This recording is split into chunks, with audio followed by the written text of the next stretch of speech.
Good morning, Knicks Nation. Today is Friday. It is the first day of April 2022. Happy Friday. I hope you're all healthy and safe today. I hope your family is also healthy and safe and that the needs of your family in terms of food, shelter, clothing, as well as health are being met. Blessings upon those that are working in the healthcare field along with the first responders trying every day to do their best to save lives.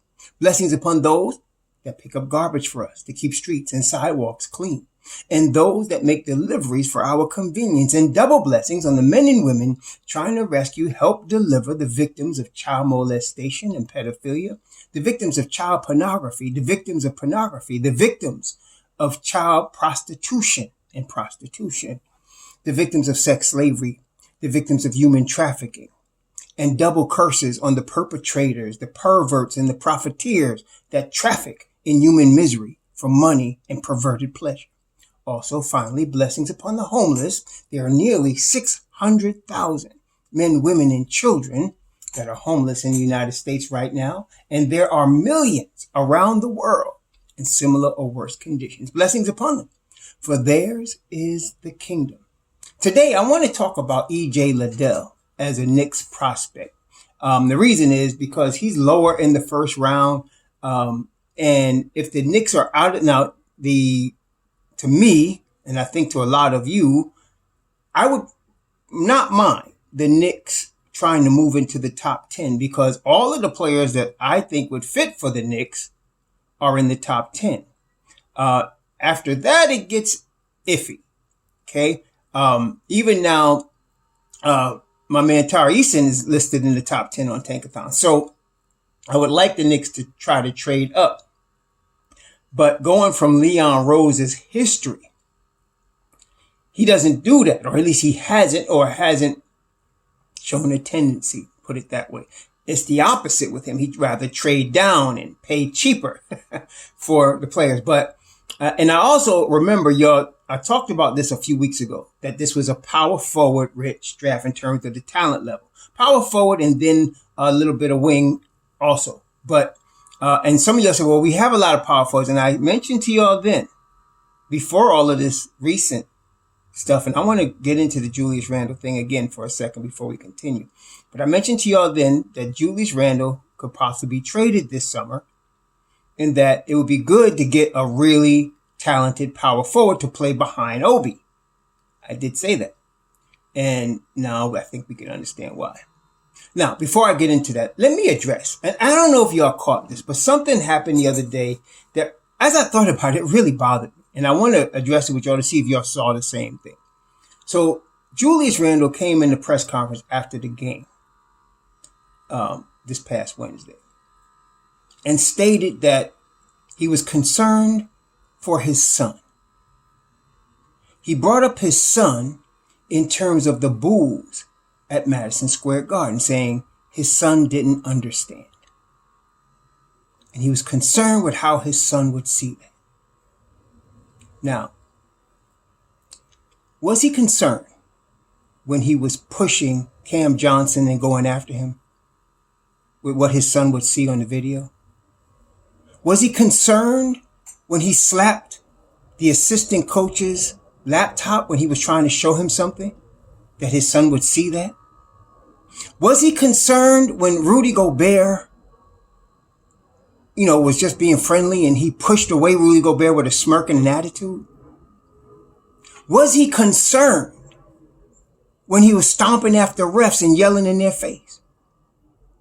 Or was he concerned after the win on Monday when he just tossed the ball aside, not only did he not celebrate with his teammates after a good win against a good team, but he didn't even walk like normal, like traditional and talk to the opposing players and just greet them. He didn't do that. He just walked into the locker room. Was he concerned with how his son would perceive all of those things?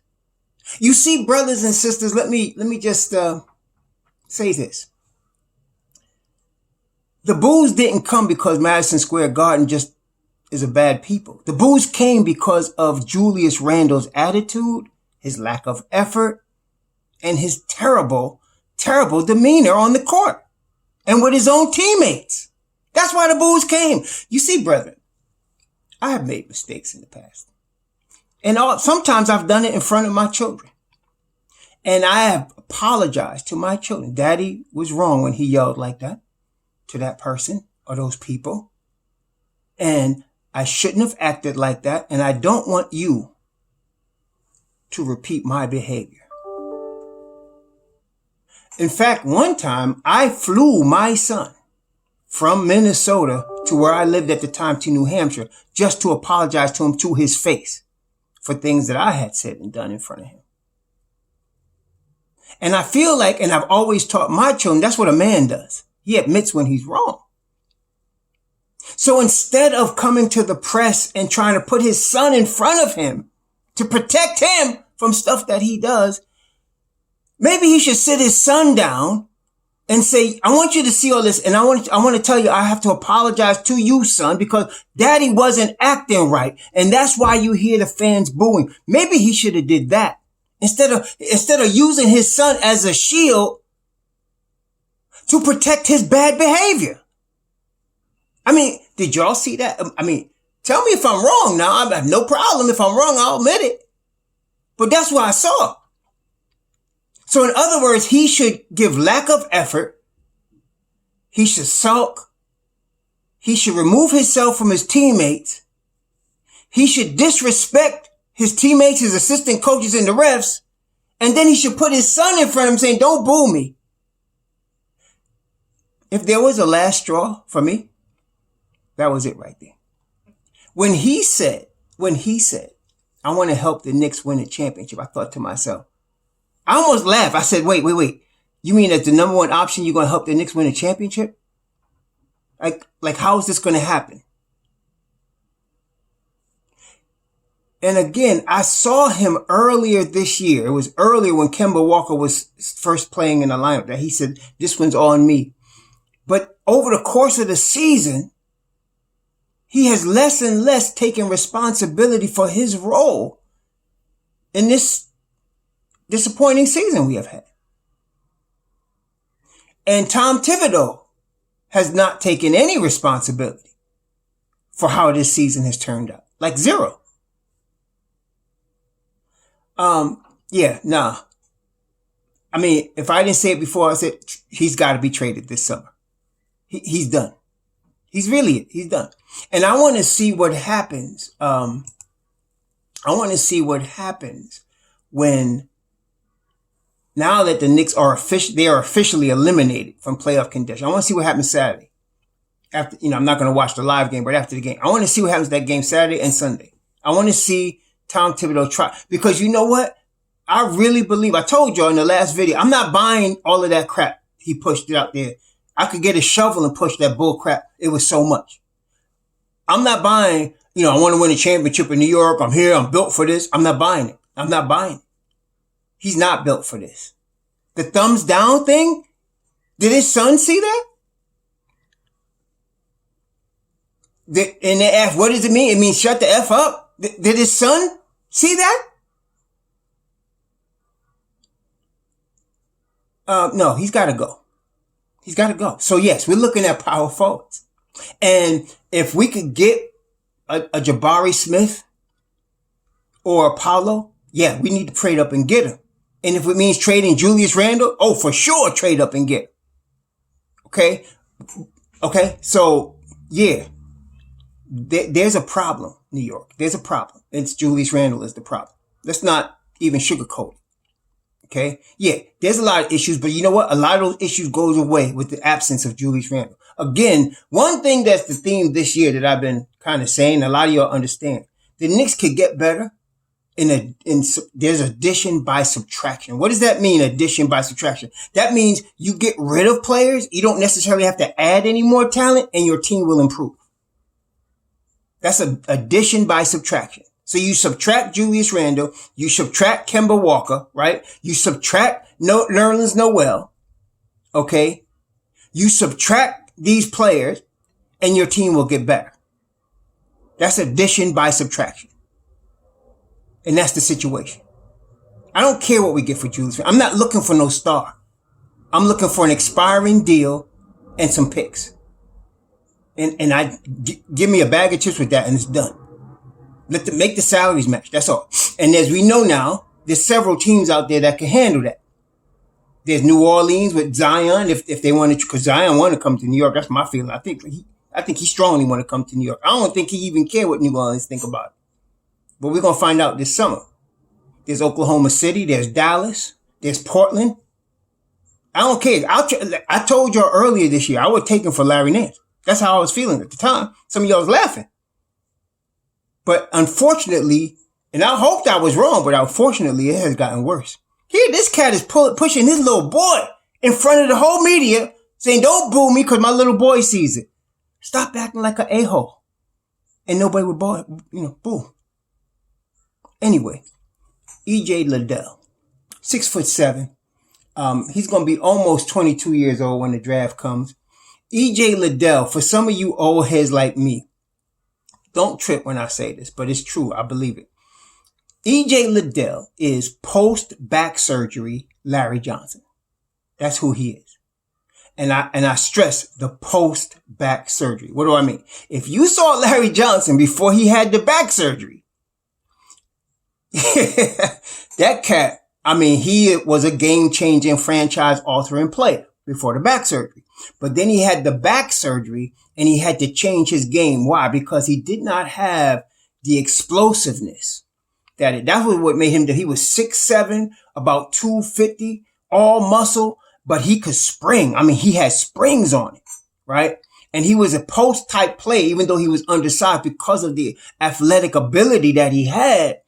He was in the post and he was very effective. He was strong, talk about playing through contact, but then he hurt his back and he had to alter his game. And he did it. When he came to the Knicks, he was not the explosive Larry Johnson he had been when he was in, Nevada, Las Vegas, and then early in Charlotte. He was not that guy, but he was still really good because, as we saw, y'all remember the 4-point play. That was indicative. He became a really good 3-point shooter.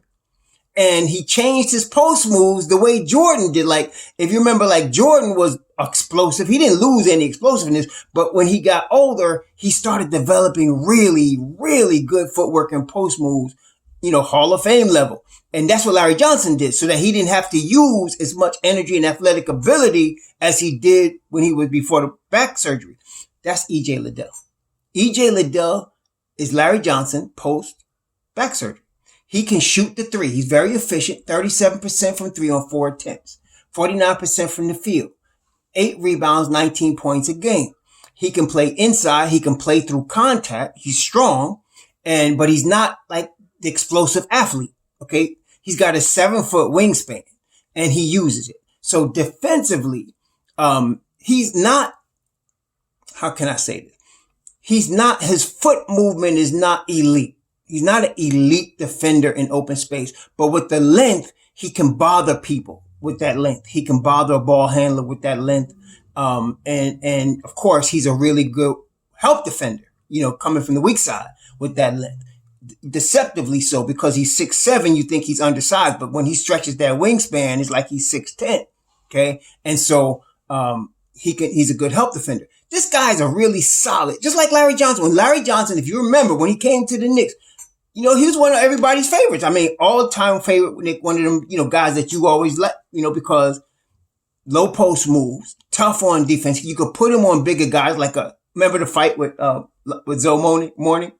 They were battling. Zoe was like 6'10", 6'11", but you could put Johnson on him because of the physicality. Now the game is not as physical now as it was then. So that may hurt EJ a little bit. But I like him. And he's the type of guy that Leon would trade down to get. Okay. Instead of paying for a 12 spot or a 13 spot, 12 spot, 10, 8 spot, he might trade down and get the 19th pick and take E.J. Liddell. Okay. Especially if our boy is gone, which I really hope he is.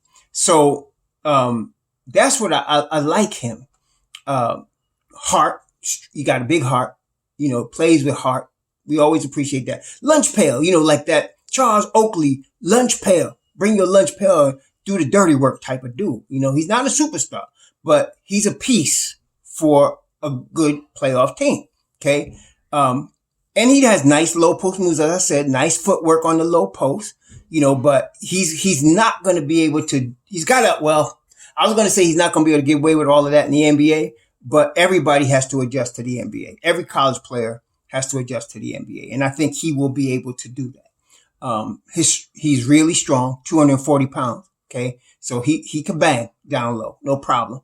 And again, with the wingspan, I feel like he can guard, fours as well as threes. He might have a problem. In fact, he will have a problem in space with twos and ones. His feet are just not that fleet. He's just not that quick guy. He's a big dude. He's a strong dude. But so you can't expect everybody to be a guy that guards 1 through 5 or 1 through 4. Those are special defenders. And that's why I like Frank. That's why I like Deuce. That's why I like Mitch. They can guard multiple positions, and you want as many players that can as possible. But EJ could probably guard 4s and 3s. And in some cases in the small ball lineup, he can guard the 5 as well. Cause he's strong. And he, like I said, he's not explosive athlete, but he's good. He's a good athlete and he's tough. I like toughness, man. And Tom Thibodeau likes toughness actually also. So, I would say he's definitely a Tibbs type of player. I definitely would say he's a Tibbs type of player. So I like EJ Liddell, at 19 in that range.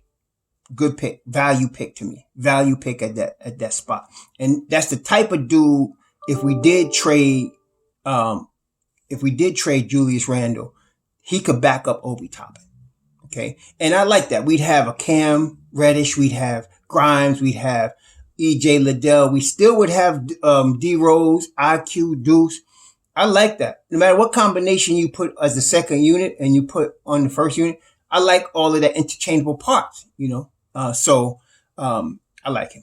I like him a lot. And like I said, I'm really looking at forwards now. I'm looking at point guard in this draft. Ty's not the dude. I'm not looking at no point guard in this draft. Okay.